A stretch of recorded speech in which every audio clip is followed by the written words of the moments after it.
for Annual Days Virtual Camp February 2022. My name is Dani. My name's Debbie.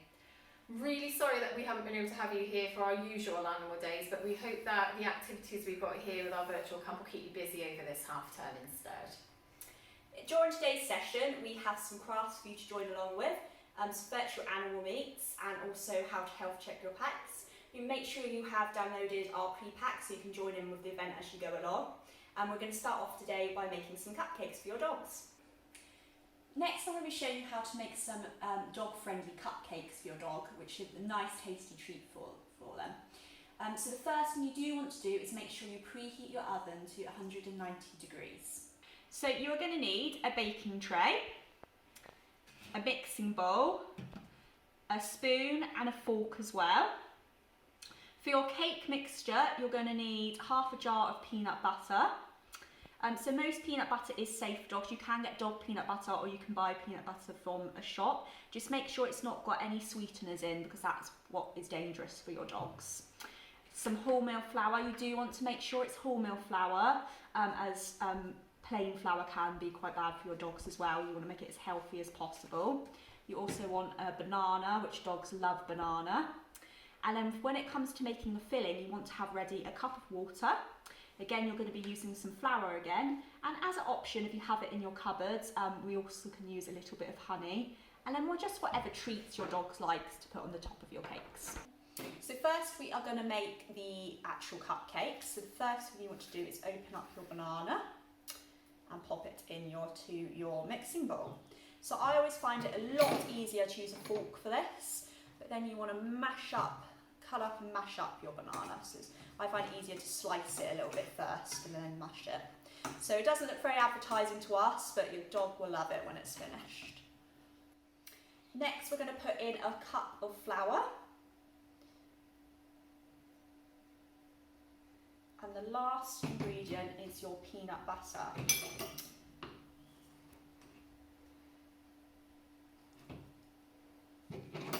So I'm just going to put some spoonfuls of this in.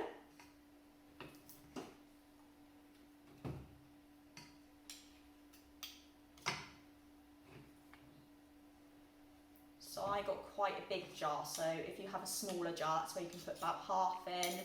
If you've got a big jar like me, just put a couple of spoonfuls in and give your mixture a little stir. So you want to mix it all together. And you want to make it, when it's all stirred and combined, into almost like a dough, so like when you're doing your baking at home. So once you've given it a nice stir and all your ingredients is combined, I then actually find it easier to use my hands to make your mixture into a big ball of dough. If you find that your mixture's a bit soggy, you can try adding some more flour. If you find it's a bit dry, try adding a bit more banana or peanut butter. So after that, you have your massive ball of dough. So next you want to put your mixture into your cupcake cases. So you want to get your big dough ball and tear little chunks off and make into little mini dough balls. Pop into your cupcake case and then place it onto your baking tray. And you just want to keep doing that until you've used up all of your mixture. So next you're going to put your cupcakes into your preheated oven and they're going to bake for about 12 to 15 minutes until they are golden brown. So here are my baked cupcakes. They were in the oven for about 15 minutes. So that's what you want them to look like, a nice golden brown. So next we're going to make the topping for our cakes. We're going to make the icing. So as mentioned previously, we just need some of the flour, some water, and if you've got any in your cupboard, some honey, but don't worry too much if you don't have that. So you literally just want to put in a tiny bit of honey, because it's not actually that great for your dogs, it just helps it all stick together a little bit. And then I'm going to put some flour in. You might find you have to play with the flour and water quantities a little bit to get the amount of icing you want to cover your cakes. And you want it to kind of form the same texture as it would if you were making icing for your cake at home for yourself. And you want to give it a nice stir. So kind of like a royal icing type texture. So I'm going to find with mine, I think I'm going to have to add a little bit more water. Okay, so now my icing's ready. You want it to be this sort of texture. You just want to spoon a little bit onto each of your cupcakes. If you're like me, you'll make a little bit of a mess doing this bit. I'm sure some of you will make very pretty ones that look really decorative. You want to put it on each of them like that. So you want to ice all of your cupcakes, and what I like to do is afterwards just put a little bone on the top. So that's your finished cupcakes. So after they're all finished, I usually pop them in the refrigerator. You can store them for usually up to 3 days, and please make sure they're cool before feeding to your dogs. But this is your finished cupcakes, a nice tasty treat for your pooch.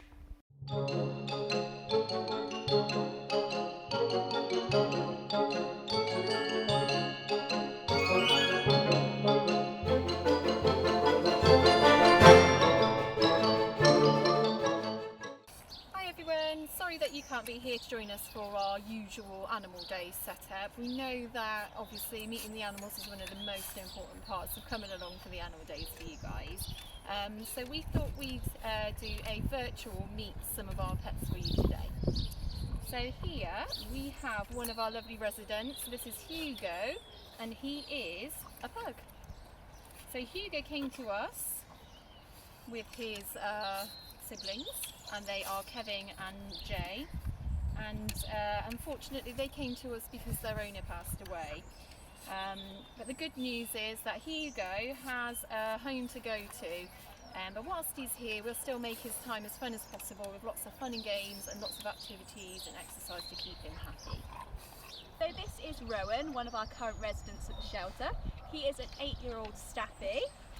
So he came to us from a rescue in Wales called Hope Rescue, so we don't know very much about his background, as we believe he was a stray before.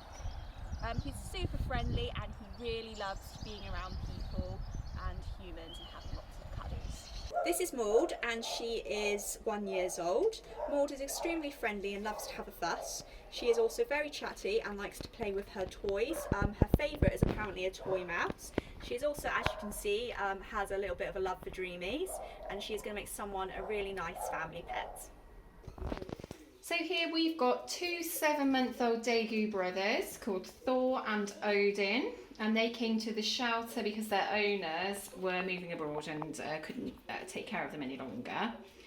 So these guys are really cheeky. You can see they're quite confident. They're not afraid to come over and say hello. They're quite specialist in their care, although they are becoming quite a popular pet for people now. They make great pets for older children and adults. These guys are very tame. They're very social animals, and unlike many small pets that are nocturnal, these guys are actually active during the day. They need large enclosure to keep themselves happy, just like the one that these guys are in now. For anyone that wants to know anything more about Daegu care, you can just get in touch with us at the shelter. So these guys here are Yoshi and Naruto, and they are gorgeous, I'm sure you'll agree. They're a bonded pair of 4-month-old rabbits. One of them is a dwarf cross, and the other one is an Angora breed, if you've ever heard of it, the one with the fluffy ears. They are really happy. They're looking for a home together. And hopefully an indoor home for them is what they need. They're so young, they've been used to being indoors. They can be a bit shy, but as they're so young, with regular handling and lots of stroking, it can really help build their confidence. But these two will make somebody a wonderful pet. Hi, today I'm going to show you how to make a snuffle mat. A snuffle mat is an enrichment aid that you can use for specifically for dogs, but actually they're very useful for all pets, as we'll show you later. And the great thing is they're really easy to make. You will need a nice piece of rubber matting like this. So this we have here was from a garden centre, but you can get similar things from DIY shops, or I've even seen bath mats which are usable, as long as it's a nice strong structure with lots of holes in. You also need scissors and some fabric. So the fabrics we have here are pre-cut strips of fleece, but the great thing about a snuffle mat is you can use any old fabric that you no longer need. So they're really easy to make. You literally take your pre-cut pieces of fabric and poke them through the holes and tie so it's nice and secure, against the rubber matting. And there's one section done ready. The beauty of snuffle mats is you can't really go wrong with them. Whichever way you like to do it is going to be right, but you literally just keep popping those pieces of fabric across the rubber matting until you've got a nice thick snuffle mat.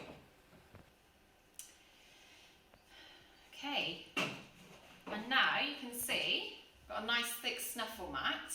If you turn over from the other side, you can see that we've gone across both horizontally and vertically to make sure that every gap is filled and to make the mat as nice and snuffly as it can be. So we have one of our lovely residents here, Scooby, the little lop, and he's going to show you how much fun a snuffle mat can be. So we've hidden lots of herbs and vegetables in the snuffle mat and just give him an opportunity to hop around and sniff and enjoy.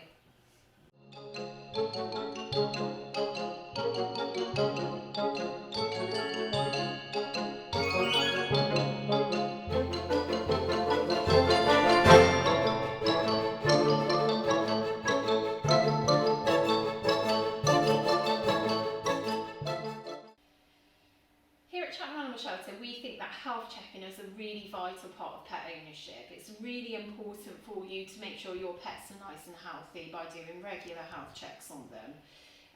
It not only helps you pick up any illnesses or problems that may be bothering your pet, but it's also a fantastic opportunity for you to socialise your pet for handling, and also a great bonding experience for you too. Here we're going to show you a video of how to give your dog a health check. We will also provide through our education website guidance on how to give your cats and rabbits health checks too. Hi, my name's Becca and I'm an animal care assistant at Cheltenham Animal Shelter. I'm here with my own dog today to talk you through a health check that you can do at home. We're going to start with the mouth. Finney's already got his wide open. So you want to be checking the gums area, making sure they're a nice pink colour and not too pale. Obviously any redness or anything that looks obviously sore, you might want to get that checked by your vet. You also want to check their breath. If it's smelly, that could be bribery. Good boy. Obviously if they've got smelly breath, that could also be a potential problem. You also want to be looking at the colouring of their teeth. They should be a nice white colour. However, it's very common for them to get build up of tartar. So Finn's back teeth are actually showing a little bit of tartar at the moment. So extra carrots tonight. You then want to move on to the nose area. So the nose, you're just looking for any discharge. You also want the nose to be a little bit wet. If it is dry, it's not the end of the world. You just maybe want to put a bit of Vaseline on it to try and help with that. Obviously if the problem occurs, then you might want to go to the vets. What you want to be checking is their eyes. Again, you want to look for discharge. Obviously discharge is quite common in the eyes. Again, you know your dog very well, so it's really if there's an abnormal amount or if it's a strange colour. For example, green discharge can quite often mean that your dog has conjunctivitis, which would obviously mean a vet visit. You also want to check around the eyes, make sure there's no swelling, and also look for redness in the eyes as well. And the eyes should generally be quite bright and happy, which Finn's are. You then want to move on to the ears. Now, spaniels are very, very prone to ear infections because of their long hair. So you want to check inside the ears. A little bit of wax is quite normal. I wouldn't be too concerned. However, if there's a lot of wax, then you may need to do a vet visit. You also want to check for any smells, any funny odours, as that could potentially be an ear infection, which you will want to go and get checked out. What you want to be checking is their body. Tinker. That's it. Good boy. So you just want to run your hands down the body, just checking for any lumps and bumps, any swelling. You also want to check underneath the fur as much as you can to see if there's any reactions on the skin, like redness for example. Also monitoring for like itchiness, as that could be an allergy that you might want to get checked out. And then you also want to, I'm sorry Finn, you also want to check the bum area, again just for any swelling, or if there's anything stuck, it may need a clean. Anal glands is also another one to keep an eye out for. It's very obvious when this needs to be dealt with, as you will get a smell. So a lot like over the whole body, if you're noticing a funny smell, it's best to go to the vets to get it checked out. So So another thing you also want to bear in mind is the movement of your dog. So Finn, for example, has hip dysplasia, so this is something that we work quite hard on, making sure that his movement is as normal as can be. Again, you know your dog best, so obviously it's just looking out for certain things that your dog normally doesn't do. So Finn, for example, sometimes does go lame on his back left hip, which for us can be quite normal, but it's still worth a vet check. So the final thing I'll be checking on Finn is his feet. He's getting a bit excited because I got a treat out for him. Oh, good boy. So when you're checking the feet, you want to check the claws, make sure they're nice and short. If they are getting a bit long, obviously you can do them yourself, but if your dog isn't comfortable, then it's best to go to a groomer's. Finn has recently been, and for example his dew claws on the front got very, very long, so they have now been clipped back. If you are going to cut your dog's claws, you want to make sure you're not cutting them too short, as you don't want to hit the quick. So obviously you also want to check between the toes. So Finn, being a spaniel, likes to go in all the bushes. Especially this time of year, you want to check for grass seeds. So you want to check between the toes, make sure there's nothing there. You also want to look for just general any redness or any swelling around the feet area. Another thing to mind for is the pads. So again, Finn's a spaniel, he's very energetic and he has ripped his pads open before. So you just want to keep an eye out for any redness or any wounds, and that's how you do a health check on your dogs at home. Today I'm going to show you how to make some distraction boxes. Distraction boxes can be used for any of your pets and a great enrichment item. They help mentally stimulate your pets and help prevent boredom and bring out their natural instincts. Today I'm going to be showing you how to make a dog distraction box and also a dig box for your rabbits. But as I said, you can modify what you're using to help fit whatever pet you have. All you'll need for your rabbit dig box is a cardboard box. This can be any size. Some leafy greens or treats for your rabbit. So here I've got some basil and some rosemary, but dandelion leaves are always great, any leafy greens. And also plenty of hay for your rabbits to enjoy as well. A rabbit dig box is really simple to make. So the first thing you're going to do is put a layer of hay in. Hay is really great for your rabbits, so you need to continually eat to prevent blockages. So 80% of a rabbit's diet is actually hay, and they really find it quite a tasty treat to eat. Leafy greens are really good for your rabbits as well. So what you want to do is you want to hide them within the hay, so it's almost like layers, like a rabbit trifle almost. And you're going to put much more hay in the top there.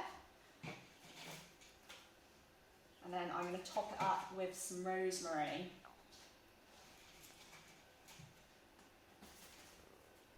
So that is your dig box complete. As you can see, it was really easy to make. Just make sure you give it to your rabbit supervised and clear out all the cardboard and the shredded material up afterwards.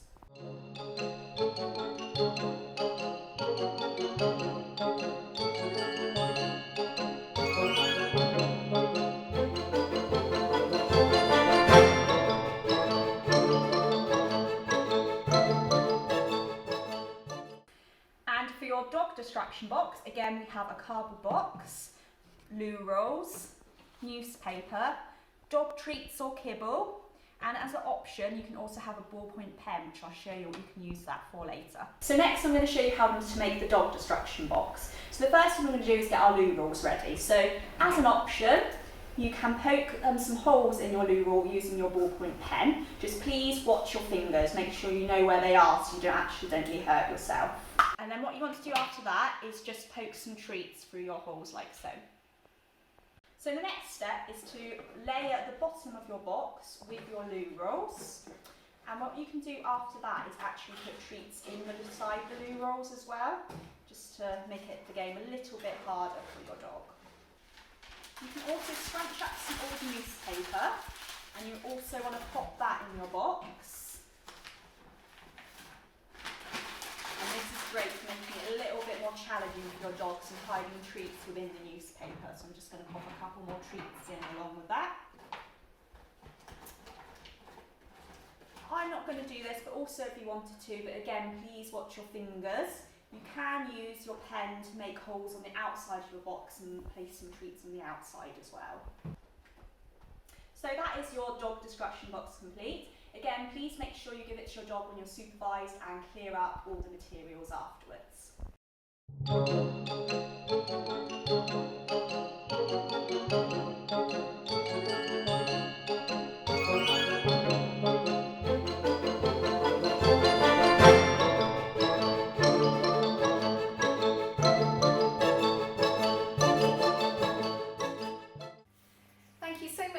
part in our virtual animal camp this half term. We hope you've enjoyed the activities and learnt some new things for you and your pets to do. If you enjoyed our virtual camp, be sure to check out the rest of our virtual content on our website, and we hopefully look forward to seeing you all during the Easter holidays.